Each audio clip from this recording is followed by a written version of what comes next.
Now we all know that in 2020 my golf bag looks something like this, but back in the day it used to look something like this. Let's do it, and let's do it now.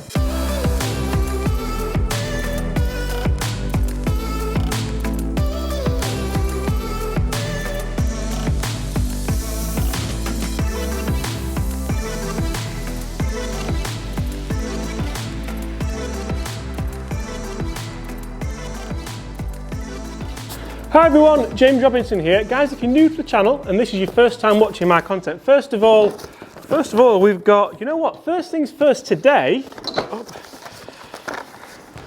we have a little giveaway on the channel as well, so make sure you stay tuned for that. I would throw it, but I'm gonna place it down here.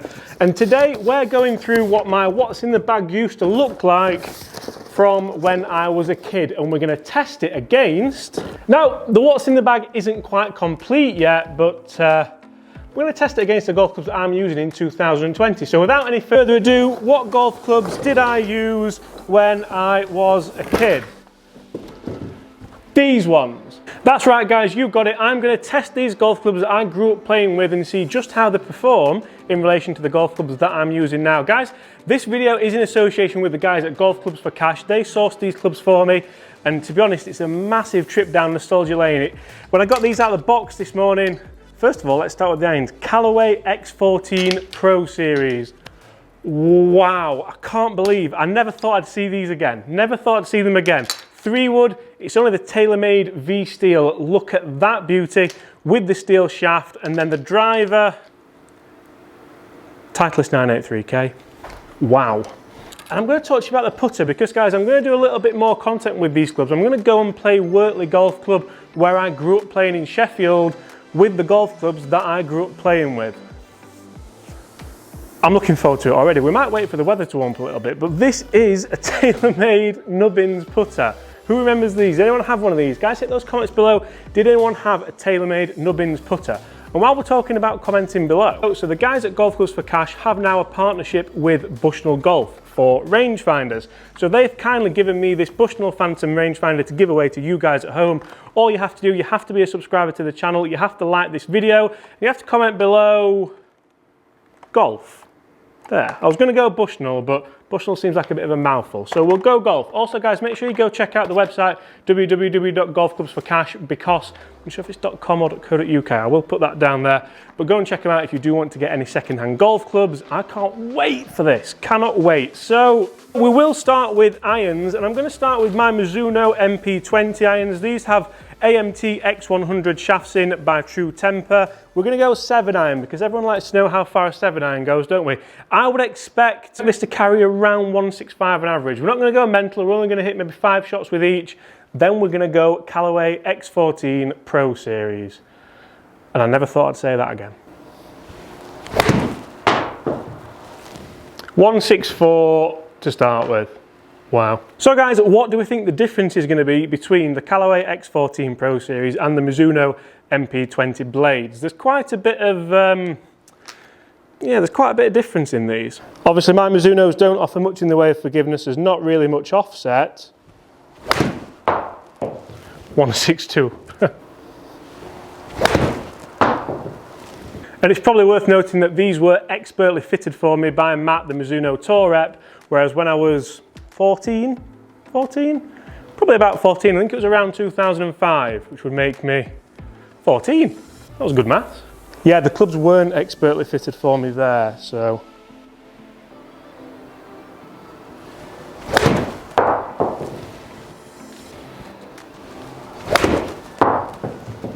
Right, that's 5 shots hit with my Mizuno MP27 iron, and I'm going to put this out there. This is the best looking golf club that I've ever seen. How's this going to go? The Callaway Steelhead X14 Pro Series. Now these were actually a hand-me-down from my big brother. He started playing before me, obviously because he was older. I think he actually moved up into the X16 Pro Series, which I then subsequently moved into. Just looking down at these, it brings back so many memories of me and Johnny playing golf 5 rounds a day in the summer holidays, and these things were absolute weapons. So as you can see, there's quite a bit of offset in to say it is a Pro Series club. The top line is really, really thick, and we have this lovely white border which I've never seen on irons after this kind of era of colourways. How's this going to go? Oh, that felt like butter. That felt like absolute butter. I've pulled it a little bit and it's gone a long way. So out of interest, I will put the lofts on the bottom of the screen now for both of these sets. And a really interesting thing about these irons as well is that there's no ferrule on them, or there's a tiny little ferrule there that you can see. And I remember when I first moved out of these into clubs that had proper ferrules, I thought, yes, proper ferrules, proper clubs. But looking back at these, I feel bad thinking that now.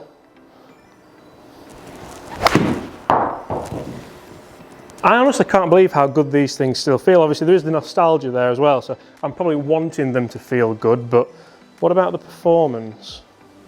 I think I could put these back in the bag, to be fair. Oh, that wasn't very good. I tell you what, we've got away with that. That was a fat toey strike, and we've still got 162.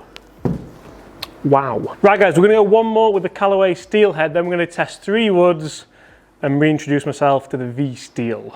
Oh, yes, please. It's even got a roof mark on as well, which I'm not gonna lie, I probably did put roof marks on mine as well. So these aren't actually my clubs, or weren't actually. They could be, couldn't they? Who knows? Imagine if they were my clubs. Oh, that was a great golf swing as well. Oh, take me back. Yes. Right guys, I'm not gonna bore you too much with my modern day clubs, so we're gonna go 3 wood. I'll quickly hit 5 shots with this. This is the Cobra Speed Zone Split Rail King SZ Tour 3. I never know what to call this, but I do know one thing, I absolutely love it, so.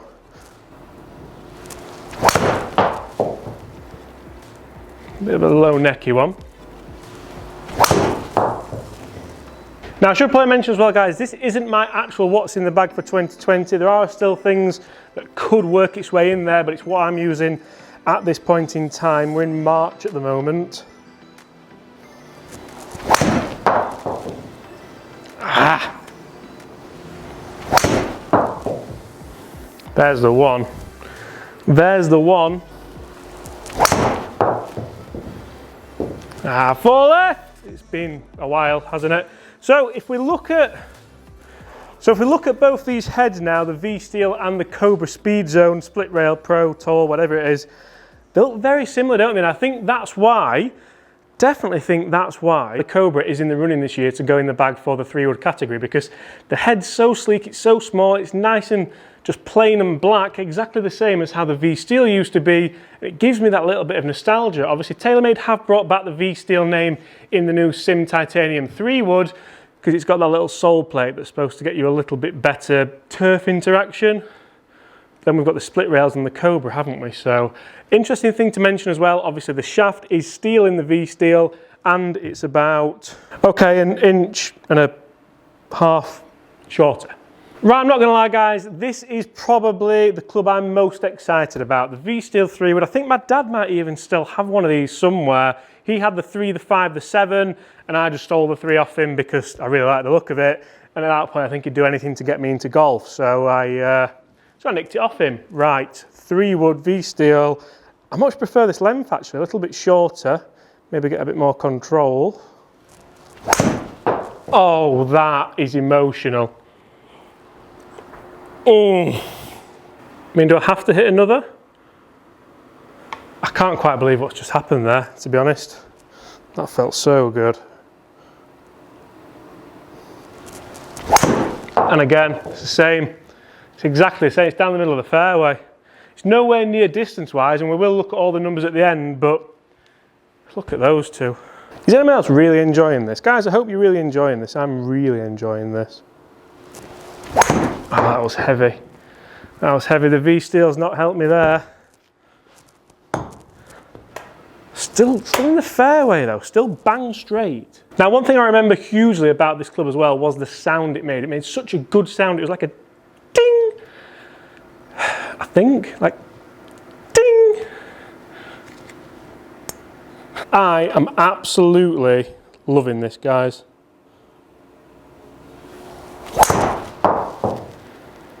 Oh yes, please. Guys, who would like to see me put a normal, everyday, modern shaft in here, maybe even a graphite shaft, and see what this bad boy can do? Because I'm not gonna lie, it's lacking on distance, but feel, sound and accuracy wise, that's obviously down to the shaft length, but it's performing exceptionally well. Let's have one more. It's interesting, I went for that one, I got it really heely and it's done shockingly bad. So maybe a bit of technology lacking in the face there as well, compared to your new modern day CNC milled face that gives you that little bit more ball speed on off center hits, apparently. Right, big dog. So guys, at the moment, that's the nubbins gone, whoops. At the moment, that's the 7-iron gone. At the moment, I am using a TaylorMade sim driver, which was fitted for me by TaylorMade. I'm quite enjoying it, I'm not gonna lie. So my plan this year with drivers is to get fit for a number of different drivers from different brands, see what different shafts they'll put me in, see what different settings they'll put me in, then from there go and test them all and see which one works best for me. I played the other day around the Brabazon at the Belfry and swung this terribly, so I mean, I'm not saying that's the driver's fault, 'cause it's my fault, but it wasn't good. Right, so before we move on to the 983K, let's get some drives away. Oh, that's huge. That is huge. So if you watch a lot of my videos, guys, you'll know I'm working on my game at the minute and the swing and the speed and everything. That's the best drive, I mean, it's left. We know it's going to be left. But that's the best drive I've hit in a long time. It's more like it. Ah, for left. Again. Oh, I've nailed that. I've absolutely nailed that. Yes. But now it's time to put the sim away and we're going back old school. Clubs everywhere. We are going Titleist Titanium 983K 8.5, exactly the specs I had with the graphite design. This is old school graphite design as well. WS7 shaft in there, or YS7, same difference. So guys, let me know as well, hit those comments below, as well as hitting the comments below for the Bushnell giveaway and hitting that subscribe button if you haven't already. What content would you like to see me do with these clubs? I've said I'm going back to Wortley Golf Club to play, and I'm going to see exactly what I can shoot around there as well. So it's a par 68, it's quite a short, tricky little golf course. It's where I grew up. What will I be able to shoot with these golf clubs? You'd like to think I'm a better player now than I was then, but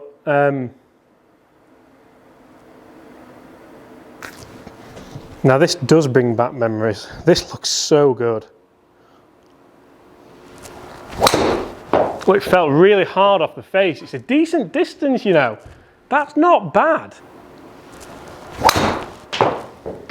See, that's the interesting one. So I've caught that toey and it's spinning very, very high and it's lost about 10 yards carry. I mean, it's still not bad, but... Also hit those comments below. Is anyone still using these golf clubs? The X14 Pro Series, the 983K, the V-Steel, the nubbins. That's an interesting one. So I'd just like to say as well that the guys at Golf Clubs for Cash have sold this at $29.95. I mean, it does need a new grip, and the grip's exactly the same as what I had as a kid. It's like, it's not really grip, it's just... But that is exactly how I had my clubs back then. What's the shaft length like compared to the sim? Because I bet the sim's probably, yeah, the sim is a good inch, inch and a half longer. So it should create more club head speed, shouldn't it? And I think it is creating more club head speed, the sim, not this. Oh, wow. Wow. 983K, yes. Right guys, this is the last shot of the whole test and I really, really enjoyed this. I cannot wait to get out on the golf course and play with these golf clubs. I'm even going to try and find the old bag that I had. It was a TaylorMade bag, it was yellow and black, I remember it really vividly. I think it had a tiny bit of red on it. Wasn't the R7, but I'm going to try and find the same bag and just try and feel like it's that time again. I mean, I'm not going to try and wear a small t-shirt again and 30 waist trousers because that's no good for anyone, but last shot. Oh, that's high right. Ah, you've let yourself down there. The dispersion was so good until that one as well. Ah, right guys, so 7-iron 3-wood driver, 2005-ish to 2020. How much difference is there? Let's take a look. It's made a bit of a mess here as well, but anyway. Right, we'll start with the irons because that's where we did start, and I mean, I don't know what that one was. I'm gonna have to apologise. That was a 4 left, but we'll leave them all in because that's what we do. And the dispersion with the Callaway irons, I mean, not impressive, not bad, but not impressive. What about the numbers? So numbers for the Mizuno 7 iron, 164, 162, 157, 162, 173. Giving us an average of 164. I generally think it's always around 165, so that's not too bad at all, really. We've got a spin of 6,058, which is good. I am trying to get more spin on my ends, so I'm quite enjoying that now, to be fair. A club head speed of 86.6 and a ball speed of 114.8 on average. So what about the X14 Pro Series? These went miles. These went further for me, and obviously they've got a little bit more behind them. They've got more, not technology in them, I suppose they've got more technology in them. 170 carry. We had a club head speed of 85 and a ball speed of 117. So we actually created a much higher ball speed from a lower club head speed, and that's probably going to be down to the shaft length, but then, I don't know really. Spinning at 5743, so spinning quite a lot less. 3 woods. 3 wood dispersion, I mean, there was a horror show there on the last one. That was a 4 shout, but I mean, I looked about, I might have been rushing there, to be fair, but V-Steel, all very nice. I absolutely loved the V-Steel. What about the numbers? So Cobra 3 wood, 248, 252, 52, 66, which was a lovely swing, and 257, an average of 254, which is there or thereabouts for a carry for me. A club speed of 102, ball speed 152, and a spin of 2993. Compare that to the shorter, less technology inclusive V-Steel. It struggled. It struggled distance-wise, definitely. I mean, obviously there was the bad shot in there, 199, but we keep them all in, 229, club head speed of 101, a ball speed of 142, and a spin much higher of 3786. Now this might be what you've all tuned in for, the big dog. So I hit this very well, but I hit it very left. I'm trying to hit it further. It went further, but they're not really that kind of gameable, are they? But anyway, what about the 983? The dispersion on this up until that last shot was quite ridiculous. It was really, really, really good, to be fair. And what about the numbers on both? Numbers for the Sim, really good. Really happy with those. We've got an average of 282, so that's up 7 yards on kind of last season. Again, been working on it quite hard. Club head speed 106, ball speed 158, spin 25, which is absolutely bang on. What about the driver 983? Really good one there, really good one there, but then when you didn't quite get it, it just didn't perform that well. We're still averaging 262, which I'm quite happy with, really. I mean, if you take the last shot out, which was horrendous, we're not going to, but that's going to be up at kind of 268-ish, so not too bad at all, really. Club head speed 105, ball speed 151, and a higher spin at 3628. Right guys, so they are the numbers and the dispersion for my old clubs against my new clubs. I've no idea why I clapped then, but I did. I've really enjoyed that. Guys, what did you think to the differences? The irons went further, the driver didn't go as far, the 3 wood struggled quite a lot. Guys, we are going to do some more testing with the Nubbins putter, with the Vokey wedge, and see exactly, are clubs better now? Are they easier to hit? I've got to go with probably yeah. I think if we put a modern day shaft in that driver, it's going to be longer, it's going to create more club head speed. Obviously the head size is smaller as well, but really enjoyed it, really enjoyed hitting them. I think I've hit the old clubs straighter as well. If you've noticed, dispersion wise, I've definitely been more in control, and that's got to be down just to the club length more than anything. Guys, thank you so much for watching. Remember, if you do want to be in with a chance of winning the Bushnell Phantom, if you do want to be in with a chance of winning the Bushnell Phantom GPS, courtesy of the guys at Golf Clubs for Cash, then just comment below, golf. You have to be a subscriber, so if you've not subscribed already, no better time to do so. We're well on the way to 100,000 subscribers. I'd love you to be a part of it. Also, you've got to like this video. Maybe go and check out the guys as well at their website if you do want any second-hand clubs. Like I said, the driver. Let's talk money. Let's talk money. So the driver was 2995. The irons, get ready for this. The irons were £89, and I dare say there's probably a deal to be had on those as well. And the wedge The wedge was 30 quid. Guys, thank you so much for watching. I do hope you've enjoyed it. If you have, hit that subscribe button, enter the competition for the Phantom, because why wouldn't you? It's a free GPS device. If you have enjoyed the content, let me know what other content would you like to see with these clubs. And apart from that, I'll very, very much look forward to seeing you tomorrow.